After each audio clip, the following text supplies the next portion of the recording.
प्यारे बच्चों नमस्कार। स्वागत है आपका हॉट स्पोर्ट्स पाठशाला में। मैं हूं मनोज कुमार और आज मैं आपके बीच क्लास 10th का आज आपको हम त्रिकोणमिति चैप्टर लेकर आए हैं। पिछले वीडियो में आपने सिलेबस देखा कि मैथमेटिक्स में कौन से चैप्टर से कितने अंक आते हैं, वो मैंने आपको बताया था। और आज इस वीडियो में आपको हम एक बहुत ही प्यारा टॉपिक, बहुत ही लाजवाब टॉपिक त्रिकोणमिति स्टार्ट कर रहे हैं, जो कि अपने आप में काफ़ी इनकी एग्ज़ाम में अहम भूमिका रहती है। तो आप लोग इस वीडियो को पूरा देखिए। और यदि मेरा पिछले वीडियो में मुझे बहुत अच्छा लगा आप लोगों का प्यार, इसी तरह आप मेरे इस वीडियो को प्यार देते रहें, अपने दोस्तों के साथ शेयर करते हैं रहे और मुझे कमेंट में भी बताते रहें कि मेरा पढ़ाने का क्या तरीका है, मेरी पढ़ाई आपको समझ में आ रही है या नहीं। तो चलिए हम आपको एक प्यारा सा टॉपिक त्रिकोणमिति स्टार्ट करते हैं। उससे पहले कहा जाता है कि पाना है उम्मीद अभी बाकी है, अभी तो आए हैं जमी पे आसमां की उड़ान अभी बाकी है। पाना है उम्मीद अभी बाकी है, अभी तो आए हैं जमी पे आसमां की उड़ान अभी बाकी है। अभी तो आप लोगों ने मेरा नाम ही सुना है, अभी तो आप लोगों ने हॉट स्पॉट पाठशाला का नाम ही सुना है। अभी तो इस नाम की पहचान बाकी है, अभी तो इस नाम की पहचान बाकी है।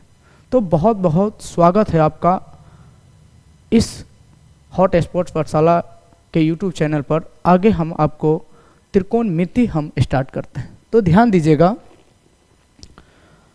आज का एक टॉपिक है जिसका नाम है त्रिकोणमिति। इसका नाम है त्रिकोणमिति। तो हम लोग स्टार्ट कर रहे हैं त्रिकोणमिति।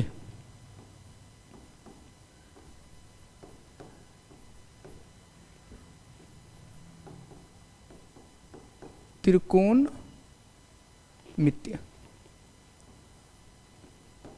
जिसको हम इंग्लिश में ट्राइगोनोमेट्री कहते हैं।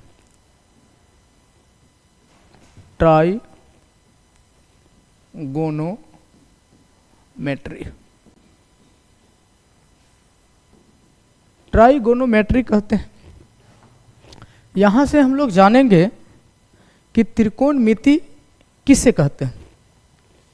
तो मैं आपको बता दूं, त्रिकोणमिति ग्रीक भाषा के 3 शब्द, त्रिकोणमिति ग्रीक भाषा के 3 शब्द ट्राई, गोनिया और मेट्रॉन के मिलने से बना है, जिसमें ट्राई का अर्थ होता है 3, गोनिया का अर्थ होता है एंगल या साइड, और मेट्रॉन का अर्थ होता है मेजरमेंट। अर्थात आपने पढ़ा होगा, तो वहाँ पे आपने पढ़ा होगा कि 3 कोणों की माप को ही त्रिकोणमिति कहते हैं। एक तो एक परिभाषा ये हो गया, लेकिन मैं आपको दूसरा परिभाषा ये भी बताऊंगा कि त्रिकोणमिति गणित की वह शाखा है जिसके अंतर्गत हम लोग त्रिभुज के भुजाओं की माप तथा त्रिभुज के कोणों के बारे में अध्ययन करते हैं। त्रिकोणमिति कहलाता है। क्या कहलाता है? त्रिकोणमिति कहलाता है। तो हम यहाँ पे लिख रहे हैं कि त्रिकोणमिति ग्रीक वर्ड, एक ऐसा वर्ड है, ग्रीक वर्ड या ग्रीक लैंग्वेज भी कह सकते हैं। ग्रीक लैंग्वेज यानी ग्रीक भाषा के शब्द ट्राई,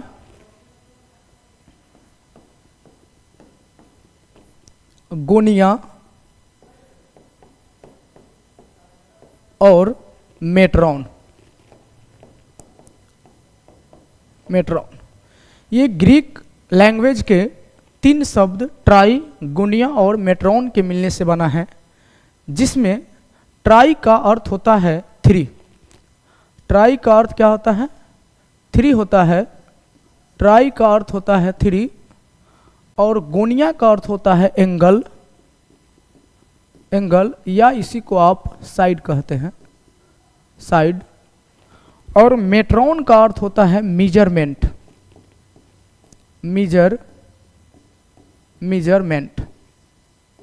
मेजरमेंट। मेट्रॉन का अर्थ होता है मेजरमेंट।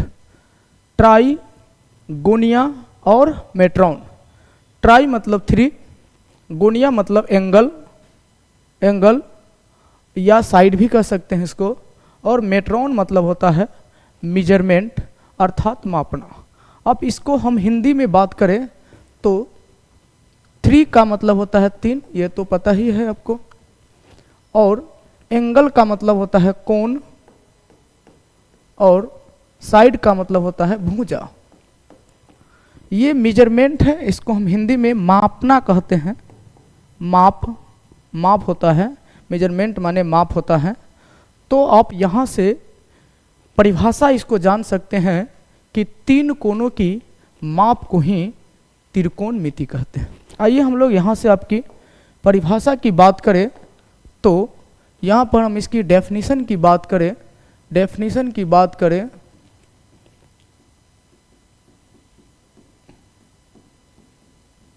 डेफिनेशन, इसकी परिभाषा पर हम लोग बात करते हैं। परिभाषा पर बात करें तो इसकी परिभाषा होती है कि 3 कोणों की माप को ही, 3 कोणों की, 3 कोणों, 3 कोणों की माप को ही त्रिकोणमिति कहते हैं। त्रिकोणमिति, त्रिकोणमिति कहते हैं, त्रिकोणमिति कहते हैं। 3 कोणों की माप को ही त्रिकोणमिति कहते हैं। 3 कोणों की माप को ही क्या कहते हैं? तो त्रिकोणमिति कहते हैं। 3 कोणों की माप को ही आपको हम लोग क्या कहते हैं? तो त्रिकोणमिति कहते हैं। 3 कोणों की माप को ही क्या कहते हैं? त्रिकोणमिति कहते हैं। आपको यहाँ तक समझने में किसी प्रकार की दिक्कत नहीं होगी, लेकिन हम यहाँ से इसका एक और परिभाषा जानेंगे, या एक और परिभाषा यहाँ से इसकी जानेंगे कि त्रिकोणमिति, त्रिकोणमिति, त्रिकोणमिति, त्रिकोणमिति, त्रिकोणमिति, यहाँ से एक और परिभाषा जानेंगे कि त्रिकोणमिति, त्रिकोणमिति गणित की वह शाखा है, गणित की वह शाखा है, त्रिकोणमिति गणित की वह शाखा है, वह शाखा है जिसके अंतर्गत, जिसके अंतर्गत, जिसके अंतर्गत हम लोग, जिसके अंतर्गत हम लोग त्रिभुज के, त्रिभुज, जिसके अंतर्गत हम लोग त्रिभुज की, त्रिभुज की भुजाओं की माप, भुजाओं की माप, भुजाओं की माप तथा, तथा त्रिभुज के, तथा त्रिभुज के, तथा त्रिभुज के, तथा त्रिभुज के कोणों के बारे में, तथा त्रिभुज के, तथा त्रिभुज के कोणों के बारे में, तथा त्रिभुज के कोणों के, तथा त्रिभुज के कोणों के, तथा त्रिभुज के कोणों के बारे में, तथा त्रिभुज के कोणों के,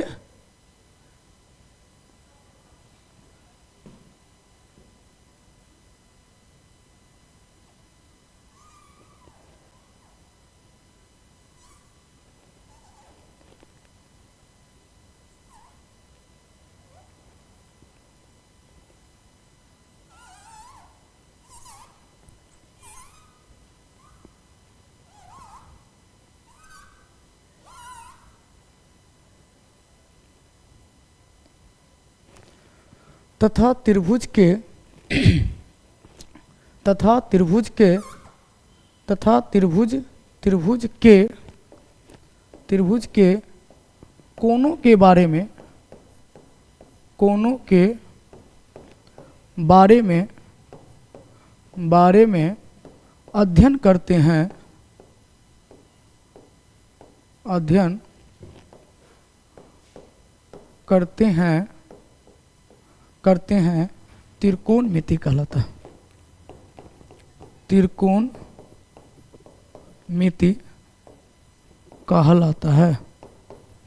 कहलाता है, त्रिकोणमिति कहलाता है। आप देख सकते हैं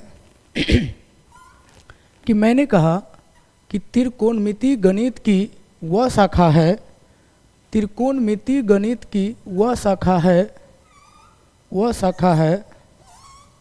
त्रिकोणमिति गणित की वह शाखा है जिसके अंतर्गत हम लोग त्रिभुज के, त्रिकोणमिति गणित की वह शाखा है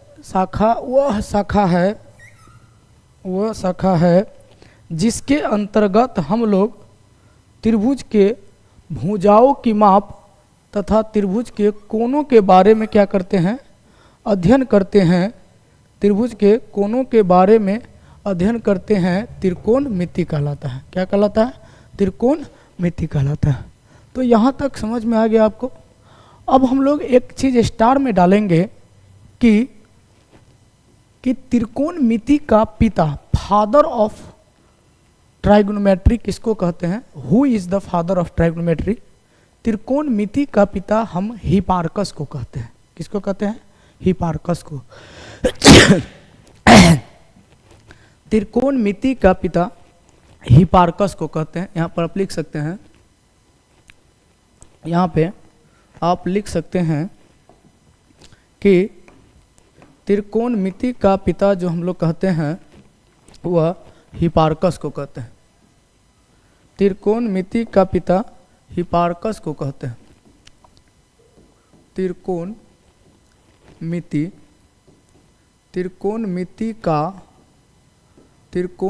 का पिता, त्रिकोणमिति का जो पिता है वो कौन है? तो हिपार्कस है। हिपार्कस, इसको हम लोग हिपार्कस बोलते हैं। क्या बोलते हैं? हिपार्कस। त्रिकोणमिति का पिता किसको कहते हैं? तो हिपार्कस को कहते हैं। समझ में आ गई? चलिए अब हम लोग यहाँ से बात करते हैं। तो अभी आपने त्रिकोणमिति का परिभाषा जान गया, त्रिकोणमिति का पिता जान गया। अब हम लोग यहाँ से बात करते हैं कि त्रिकोणमिति के कितने फंक्शन होते हैं, यानी त्रिकोणमिति के कितने फलन होते हैं। आइए हम लोग आगे बात करते हैं। त्रिकोणमिति के कितने फलन होते हैं उस पर हम लोग चर्चा करते हैं। अगला टॉपिक आप लेंगे, त्रिकोणमिति के कितने फलन होते हैं। त्रिकोणमिति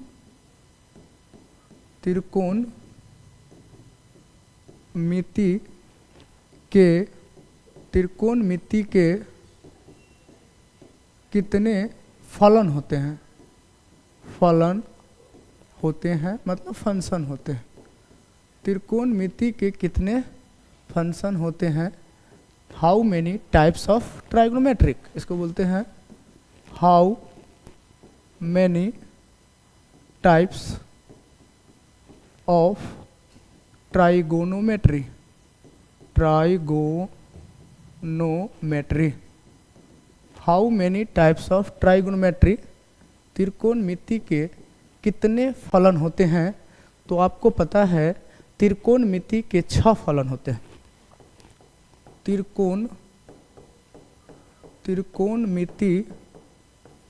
त्रिकोणमिति के 6 फलन होते हैं।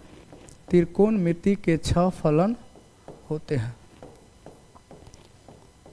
त्रिकोणमिति के कितने फलन होते हैं? 6 फलन होते हैं। एक में होता है साइन थीटा, दूसरा होता है कोसेक थीटा, तीसरा होता है टैन थीटा, चौथा होता है कोट थीटा और पांचवा होता है कॉस थीटा और छठा होता है आपका सेक थीटा। Sec theta. मैंने इसको इस तरह से इसलिए लिखा है क्योंकि आगे भी मैं आपको बताऊंगा कि साइन थीटा का उल्टा कोसेक थीटा, कोसेक थीटा का उल्टा साइन थीटा, टैन थीटा का उल्टा कॉट थीटा और कॉट थीटा का उल्टा टैन थीटा, कॉस थीटा का उल्टा सेक थीटा और सेक थीटा का उल्टा कॉस थीटा। तो अभी तक आपने यहाँ तक त्रिकोणमिति की परिभाषा पढ़ा, उसका पिता पढ़ा, त्रिकोणमिति का पिता हिपार्कस को कहते हैं।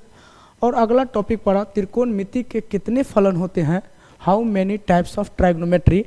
त्रिकोणमिति के 6 फलन होते हैं, sine theta, cosec theta, tan theta, cot theta, cos theta और सेक थीटा। तो यहाँ तक उम्मीद करता हूँ आपको समझ में आ गया होगा। अगला टॉपिक जो हम लोग लेते हैं वह है त्रिकोणमितीय अनुपात, जिसको हम ट्राइगोनोमेट्रिक रेशियो बोलते हैं। तो आइए हम लोग अगला टॉपिक लिखते हैं त्रिकोणमितीय अनुपात। त्रिकोणमितीय अनुपात, त्रिकोणमितीय अनुपात, त्रिकोणमितीय, त्रिकोणमितीय, त्रिकोणमितीय अनुपात, त्रिकोणमितीय अनुपात जिसको हम लोग इंग्लिश में ट्राइगोनोमेट्रिक रेशियो बोलते हैं। ट्राइगोनोमेट्रिक रेशियो बोलते हैं इसको, ट्राइगोनोमेट्रिक रेशियो बोलते हैं। त्रिकोणमितीय अनुपात को इंग्लिश में हम लोग ट्राइगोनोमेट्रिक रेशियो बोलते हैं। तो यहाँ से भी त्रिकोणमितीय अनुपात भी आपका 6 होते हैं। कितने होते हैं? 6 होते हैं। मतलब there are 6 types of trigonometric ratio, there are 6 types of trigonometric ratio. त्रिकोणमितीय 6 होते हैं। त्रिकोणमिति के त्रिकोणमिति के 6 अनुपात है। त्रिकोणमितीय के 6 अनुपात है, अनुपात है। एक नंबर में हम लोग बात करेंगे आपसे, तो फर्स्ट नंबर में आपसे हम बात करेंगे तो साइन होता है, साइन। दूसरा होता है आपका कोसाइन, कोसाइन होता है। तीसरा होता है आपका साइन, कोसाइन। सेकेंड होता है। चौथा आपका होता है कोसेकेंड होता है, कोसेकेंड होता है। और पांचवा जो आपका होता है टेंजेंट होता है, टेंजेंट। और छठा जो होता है आपका वो कोटेंजेंट होता है, कोटेंजेंट होता है, टेंजेंट, कोटेंजेंट होता है, कोटेंजेंट होता है, कोटेंजेंट होता है, cotangent, cotangent,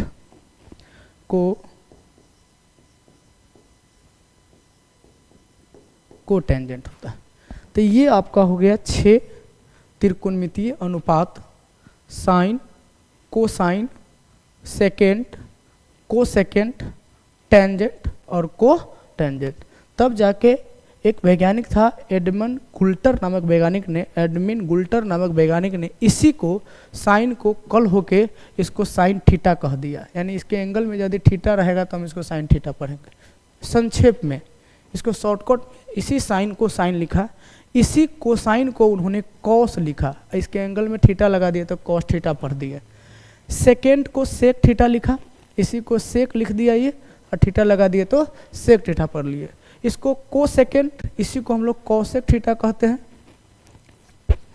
cosec theta, theta लगा दिए तो कॉसेक थीटा। यानी इसके एंगल में जो आप लगाएंगे वो पढ़ेंगे, beta, sine beta, cos beta, sec beta, cosec beta. यदि अल्फा लगाएंगे तो sine alpha, cos alpha, sec alpha, cosec alpha. और ये आपका टेंजेंट है, इसी को हम लोग टैन थीटा कहते हैं, टैन थीटा। और ये आपका कोटेंजेंट है, यानी आपको कॉट थीटा है, ये कॉट थीटा। एंगल में आप जो लगाएंगे वही पढ़ेंगे। पहले ये कहा जाता था त्रिकोणमितीय अनुपात से वो त्रिकोण बना है, वो अब आपको वो फंक्शन बना है sine theta, cos theta, sec theta, cosec theta, tan theta, cot theta. ये थोड़ा कहने में बड़ा डिफिकल्ट होता था, इसीलिए उसको संक्षेप में वैसा लिखा गया, हालांकि पहले इस तरह का था। ठीक है, तो ये त्रिकोणमितीय अनुपात था, वो त्रिकोणमिति के फलन हो गया। तो उम्मीद करता हूँ यहाँ तक भी आपको समझ में आ गई होगी। अगला आपने देखा, जब मैंने आपको त्रिकोणमिति ट्राइगोनोमेट्रिक पढ़ाया तो उसमें एक त्रिकोणमिति पढ़ाया, तो उसमें परिभाषा में आता था कि त्रिभुज के भुजाओं के बारे में तथा त्रिभुज के कोणों के बारे में अध्ययन करते हैं, तो उसी को हम त्रिकोणमिति कहते हैं। तो हम एक शब्द आया त्रिभुज, क्या आया? त्रिभुज आया। तो हम सबसे पहले त्रिभुज पर बात करते हैं, उसके बाद ही हम आगे बात करेंगे आपसे। त्रिभुज पर बात करते हैं, तो अगला हम स्लाइड लेते हैं और अगला स्लाइड में हम लोग टॉपिक डालते हैं त्रिभुज। क्या डालेंगे? त्रिभुज। तो अगला स्लाइड में हम लोग टॉपिक डालेंगे त्रिभुज। त्रिभुज जिसको हम लोग इंग्लिश में ट्रायंगल कहते हैं। क्या कहते हैं? TRIANGLE, ट्रायंगल कहते हैं, त्रिभुज ट्रायंगल कहते हैं। आइए आपसे पूछे कि व्हाट इज ट्रायंगल, त्रिभुज किसे कहते हैं? तो आपको पता है, नाम ही है इसका त्रिभुज, यानी त्रि मतलब तीन और भुज मतलब भुजा। त्रि मतलब तीन और भुज मतलब भुजा। त्रि मतलब तीन और भुज मतलब भुजा, अर्थात कहने के मतलब कि तीन भुजाओं से घिरी हुई बंद सरल आकृति को हम लोग त्रिभुज कहते हैं। ये आपका एक ट्रायंगल है, एक त्रिभुज है, जिसका हमने नाम रख दिया A, B और C। A, B, C, यही दिस इज ट्रायंगल, यह एक त्रिभुज है। और कौन त्रिभुज है यह अभी हमको पता नहीं है, वो तो हम बाद में पता करेंगे कि इसका नाम क्या है। सिर्फ अभी यह एक त्रिभुज है, और त्रिभुज मैंने कहा कि तीन सरल रेखाओं से घिरी हुई बंद आकृति को त्रिभुज कहते हैं। तो यही एक आपका त्रिभुज है, तीन इसमें भुजा है, AB, BC और AC, और तीनों से ये कैसा है? क्लोज शेप है, ये बंद आकृति है, इसीलिए हमने इसको नाम दिया त्रिभुज। और त्रिभुज में ये कोण है, ये इसको हम लोग एंगल बोलते हैं। ये आपका कोण है, एंगल बोलते हैं। और ये इसको हम लोग बोलते हैं एंगल। क्या बोलेंगे? एंगल। एंगल बोलेंगे, एंगल जिसको हम लोग हिंदी में कोण कहते हैं, कोण कहते हैं। और ये जो ये 1, 2, 3 कोण हो गया। और ये जो आप देख रहे हैं यहाँ पे, ये वाला पार्ट, इस पार्ट को हम लोग बोलते हैं, इसको हम लोग बोलते हैं शीर्ष। क्या बोलते हैं? शीर्ष बोलते हैं। और इसको इंग्लिश में वर्टिसेज बोलते हैं, वर्टिसेज। क्या बोलते हैं? वर्टिसेज। और ये जो आप देख रहे हैं, ये वाला पार्ट 1, 2, 3, ये वाला पार्ट, इसको हम लोग बोलते हैं भुजा। भुजा, जिसको हम इंग्लिश में साइड बोलते हैं। क्या बोलते हैं? साइड बोलते हैं। क्या बोलते हैं? साइड। तो आपको पता होगा कि त्रिभुज के तीनों कोणों का, एक बात और कि त्रिभुज के ये तीन कोण देख रहे हैं, therefore angle A plus angle B plus angle C equal to 180 degree होता है। इस बात को भी आप याद रखेंगे, इस बात को भी आप याद रखेंगे।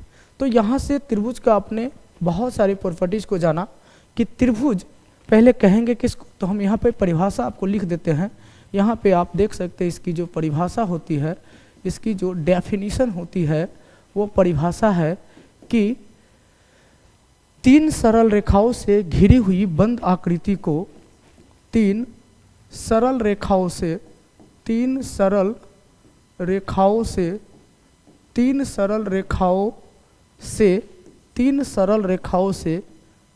हुई तीन सरल रेखाओं से घिरी हुई बंद आकृति को क्या कहते हैं?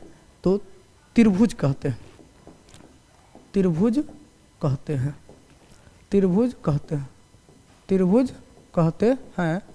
कहते हैं। तीन सरल रेखाओं से घिरी हुई बंद आकृति को क्या कहते हैं? त्रिभुज कहते हैं। यही आपका एक ट्रायंगल है। और ये तीन भुजा आप देख रहे हैं, AB, BC और AC, ये तीनों भुजाओं से घिरी हुई बंद आकृति है, इसी को हम त्रिभुज कहते हैं। त्रिभुज में 3 शीर्ष होते हैं, त्रिभुज में 3 भुजा होते हैं। शीर्ष की बात करें तो 1, 2 और 3, भुजा की बात करें तो AC भुजा, AB भुजा और BC भुजा, ये 3 भुजा हो गया। और त्रिभुज में 3 कोण भी होते हैं, कोण A, कोण B और कोण C। त्रिभुज में 3 कोण और तीनों भुजाओं का योग कितना होता है, 180 डिग्री होता है। और एक प्रॉपर्टीज और जानेंगे त्रिभुज का कि किन्हीं त्रिभुज के किन्हीं 2 भुजाओं का योग तीसरी भुजा से बड़ा होता है। त्रिभुज के किन्हीं 2 भुजाओं का योग जो होता है तीसरी भुजा से क्या होता है, बड़ा होता है। ये भी त्रिभुज का प्रॉपर्टीज है। तो हम उसके प्रॉपर्टीज पर भी हम बात करेंगे, त्रिभुज के गुण पर भी बात करेंगे। आइए उसी बात को हम आपको अगला स्लाइड में नोट्स में लिखा देते हैं। नोट में लिखा देते हैं आपको नोट्स। फर्स्ट नोट्स लिखा देते हैं कि त्रिभुज में 3 कोण होते हैं। त्रिभुज में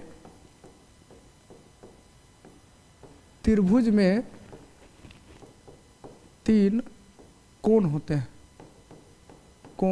होते हैं, त्रिभुज में 3 कोण होते हैं। दूसरी बात त्रिभुज में 3 भुजा होते हैं। त्रिभुज में 3 भुजा होते हैं, त्रिभुज में 3 भुजा होते हैं। तीसरा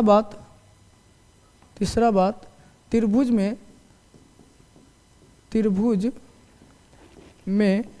3 शीर्ष होते हैं, 3 शीर्ष। त्रिभुज में 3 शीर्ष होते हैं, त्रिभुज में 3 क्या होते हैं, शीर्ष होते हैं। और चौथा बात जो हम लोग जानेंगे, त्रिभुज के तीनों कोणों का योग 180 डिग्री का होता है। त्रिभुज के तीनों कोणों का योग, त्रिभुज के तीनों कोणों का योग 180 डिग्री होते हैं। त्रिभुज के तीनों कोणों का योग कितना होते हैं, 180 डिग्री होते हैं, 180 डिग्री होते हैं। और इसी बात को एक अगला स्लाइड ले लीजिएगा। अगला पॉइंट, 5वां नंबर पॉइंट कि त्रिभुज के कोई 2 भुजा यानी किन्हीं 2 भुजा का योग तीसरी भुजा से बड़ा होती है। त्रिभुज के किन्हीं 2 भुजाओं का योग, त्रिभुज के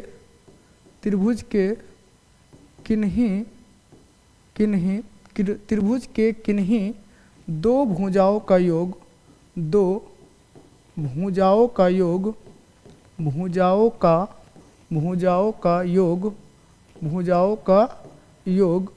का योग, त्रिभुज के किन्हीं 2 भुजाओं का योग तीसरी भुजा से